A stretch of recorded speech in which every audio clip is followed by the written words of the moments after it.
Demon slayer ಜಗತ್ತಿನಲ್ಲಿ ಕತ್ತಿಯವರು ಅಂದರೆ ಸೋರ್ಡ್ಸ್ಮನ್ ಇದ್ದಾರೆ. ಹಾಗೆ ಅದರ ನಂತರ ಲೆಜೆಂಡ್ಸ್ಗಳು ಕೂಡ ಇದ್ದಾರೆ. ಅವರೇ ಹಶಿರಾ ಎಂದು ಕರೆಯಲಾಗುತ್ತೆ. ಡೀಮನ್ ಸ್ಲೇಯರ್ ಕಾರ್ಪ್ಸ್ನಲ್ಲಿ ಬಲಿಷ್ಠವಾದ ಯೋಧರು. ಪ್ರತಿಯೊಬ್ಬರು ತಮ್ಮದೇ ಆದ ನೋವು, ತಮ್ಮದೇ ಆದ ಕತೆ ಮತ್ತು ಹೋರಾಡಲು ತಮ್ಮದೇ ಆದ ಕಾರಣಗಳನ್ನು ಹೊಂದಿದ್ದಾರೆ. ಇಂದು ಮೂಜಾನ್ ಕಿಬುಸುಜಿ ವಿರುದ್ಧ ಭರವಸೆಯ ಸ್ತಂಭಗಳು ಅಂದರೆ ಪಿಲ್ಲರ್ಸ್ ಆಫ್ ಹ್ಯುಮ್ಯಾನಿಟಿ ಅವರ ಬಗ್ಗೆ ತಿಳ್ಕೊಳ್ಳೋಣ ಬನ್ನಿ. ಗಿಯು ಟೊಮಿಯೋಕಾ, ವಾಟರ್ ಹಶಿರಾ, ಶಾಂತ ಮತ್ತು ಕೂಲ್ ಗಾಯ್. ಫಸ್ಟ್ ಎಪಿಸೋಡ್ನಲ್ಲಿ ನೆಜುಕೋನ ಜೀವವನ್ನು ಉಳಿಸ್ತಾನೆ ಮತ್ತು ತಾಂಜಿರೋ ಕಮಾಡೋನ ಜೀವನದ ದಿಕ್ಕನ್ನು ತೋರಿಸ್ತಾನೆ. ಇವರು ನೀರಿನ ಉಸಿರಾಟದ ತಂತ್ರ ಅಂದರೆ ವಾಟರ್ ಬ್ರೀದಿಂಗ್ಗೆ ಹೆಸರುವಾಸಿ. ಮತ್ತು ಸೀಕ್ರೆಟ್ 11th ಫಾರ್ಮ್ ಡೆಡ್ ಕಾನ್. ಅವರು ಅನೇಕ ಪ್ರೀತಿ ಪಾತ್ರರನ್ನು ಕಳೆದುಕೊಂಡಿದ್ದಾರೆ. ಸೊ ಅವರು ಬಂದಾಗೆಲ್ಲ ನೋಡೋದಕ್ಕೆ ಮಾತ್ರ ಅವರು ಸಿಕ್ಕಾಪಟ್ಟೆ ಕೋಲ್ಡಾಗಿ ಕಾಣಿಸ್ತಾರೆ, ಆದರೆ ಅವರು ತುಂಬ ಕರುಣಾಮಯಿ. ಕ್ಯೋಜುರೋ ರೆನ್ಗೋಕು, ಜ್ವಾಲೆಯ ಹಶಿರಾ ಅಂದರೆ ಫ್ಲೇಮ್ ಹಶಿರಾ. ಇವರ ಪ್ಯಾಷನ್ ಮತ್ತು ಕರ್ತವ್ಯದಿಂದ ಎಲ್ಲರಿಗಿಂತ ಮೇಲೆ ಬಂದು ನಿಲ್ತಾರೆ. ಇವರು ಅವರ ಬ್ರೈಟ್ ಪರ್ಸ್ನಾಲಿಟಿ ಮತ್ತು ಮೂಗನ್ ಟ್ರೈನ್ನಲ್ಲಿ ನಡೆದ ಅನ್ಸ್ಟಾಪಬಲ್ ಬ್ರೈಟ್ನೆಸ್ ಫೈಟ್ನ ಎಲ್ಲರಿಗಿಂತ ಫೇಮಸ್ ಆಗಿ ಮಾಡಿದೆ. ಹಾಗೆ ಫ್ಲೇಮ್ ಬ್ರೀತಿಂಗ್ನ ಮಾಸ್ಟರ್, ಜ್ವಾಲೆಯ ಉಸಿರಾಟ. ಅವರ ತತ್ವಶಾಸ್ತ್ರ ನಿಮ್ಮ ಹೃದಯವನ್ನು ಬೆಳಗಿಸಿ ಅಂತ. ಇವರ ಸಾವು ತಾಂಜಿರೋ, ಜೆನಿತ್ಸು ಮತ್ತು ಇನೋಸ್ಕೆಗೆ ಒಂದು ಮಹತ್ವದ ತಿರುವು. Miss you big bro. Shinobu Kocho, insect Hashira ಅಂದರೆ ಕೀಟ ಹಶಿರಾ.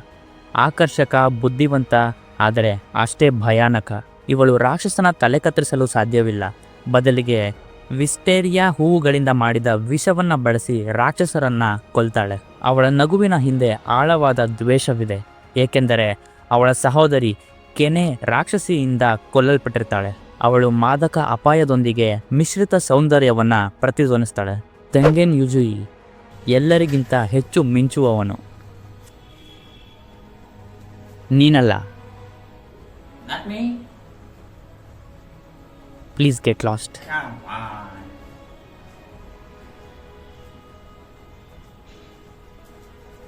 Get lost man.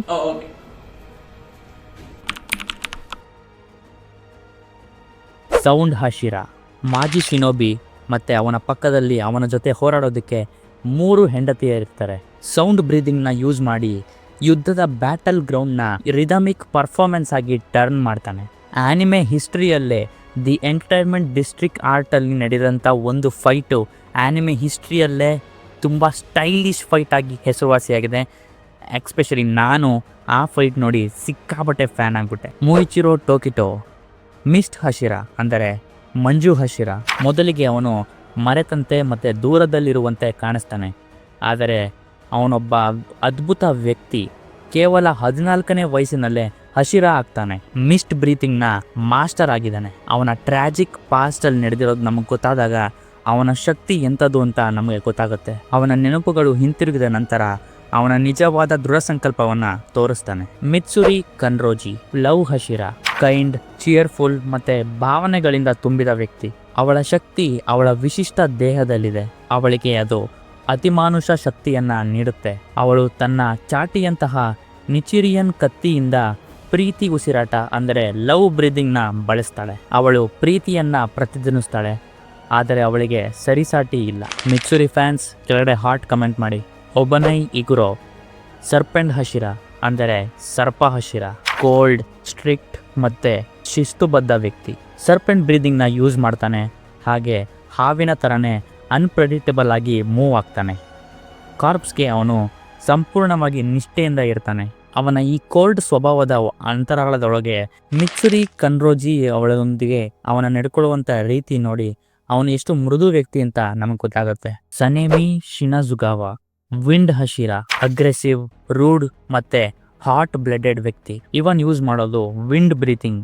ಇವನ ಶಕ್ತಿಯಿಂದ ಅದು ತುಂಬ ಶಾರ್ಪ್ ಮತ್ತು ವಿನಾಶಕಾರಿಯಾಗಿರುತ್ತೆ. ಅವನು ಅನೇಕ ಕುಟುಂಬ ಸದಸ್ಯರನ್ನ ರಾಕ್ಷಸರಿಂದ ಕಳೆದುಕೊಂಡಿದ್ದಾನೆ. ಅದೇ ಅವನನ್ನು ಇಷ್ಟೊಂದು ಕಠೋರವಾಗಿ ಮಾಡಿರೋದು. ಅವನ ಈ ನಡವಳಿಕೆಯ ಹೊರತೆಯು ಅವನ ಹೃದಯ ಮಾನವೀಯತೆಯನ್ನು ಉಳಿಸಲು ಸಮರ್ಪಿತವಾಗಿದೆ. ಗ್ಯೋಮಿ ಹಿಮೆಜಿವಾ, ಸ್ಟೋನ್ ಹಶಿರಾ. ಇವರು ಬ್ಲೈಂಡ್, ಆದರೆ ಇವರ ಉಳಿದ ಸೆನ್ಸ್ಗಳು ಇವರನ್ನ ನಂಬಲಾಗದಷ್ಟು ಶಕ್ತಿಶಾಲಿಯಾಗಿ ಮಾಡಿದೆ. ಇವರು ಬಳಸೋದು ಸ್ಟೋನ್ ಬ್ರೀದಿಂಗ್ ಅಂದರೆ ಕಲ್ಲು ಉಸಿರಾಟ, ಹಾಗೆ ಬೃಹತ್ ಸರಪಳಿ ಮತ್ತೆ ಕೊಡಲಿ ಆಯುಧಗಳಿಂದ ಹೊರದಾಡ್ತಾರೆ. ಇವರು ಆಳವಾದ ಸ್ಪಿರಿಚುವಲ್ ಪರ್ಸನ್ ಅಂದ್ರೆ ಆಧ್ಯಾತ್ಮಿಕ ವ್ಯಕ್ತಿ, ಆದರೆ ಯಾವಾಗ್ಲೂ ಪ್ರಾರ್ಥನೆ ಮಾಡೋದ್ರಲ್ಲೇ ಅವರ ಜಾಸ್ತಿ ಸಮಯವನ್ನ ಕಳೀತಾರೆ. ಹಾಗೆ ಇವರ ಶಕ್ತಿಗೆ ಸರಿಸಾಟಿನೇ ಇಲ್ಲ. ಇವರೇ Hashira, pillars of demon slayer corps. ಪ್ರತಿಯೊಬ್ಬರು ಯೋಧರು, ಆದರೆ ತ್ಯಾಗದ ಸಂಕೇತವೂ ಹೌದು. ಮಾನವೀಯತೆಯ ಭರವಸೆಯನ್ನ ಭಾರವನ್ನು ಹೊತ್ತಿದ್ದಾರೆ. ಅವರು ಕೇವಲ ಹೋರಾಟಗಾರರಲ್ಲ, ಅವರು ಮೂಸನ್ನ ಡೀಮನ್ಸ್ ಮತ್ತೆ ಮಾನವ ಕುಲದ ವಿನಾಶದ ನಡುವೆ ಅಡ್ಡಗೋಡೆಯಾಗಿ, ಅಂತಿಮ ಗೋಡೆಯಾಗಿ ನಿಂತಿದ್ದಾರೆ. ಯಾವ ಹಶಿರಾ ನಿಮಗೆ ಇಷ್ಟ ಅಂತ ಕೆಳಗಡೆ ಕಾಮೆಂಟ್ ಮಾಡಿ ತಿಳಿಸಿ. ಮತ್ತೆ ನೆಕ್ಸ್ಟ್ ವಿಡಿಯೋದಲ್ಲಿ ಸಿಗ್ತೀನಿ. ನಮಸ್ಕಾರ.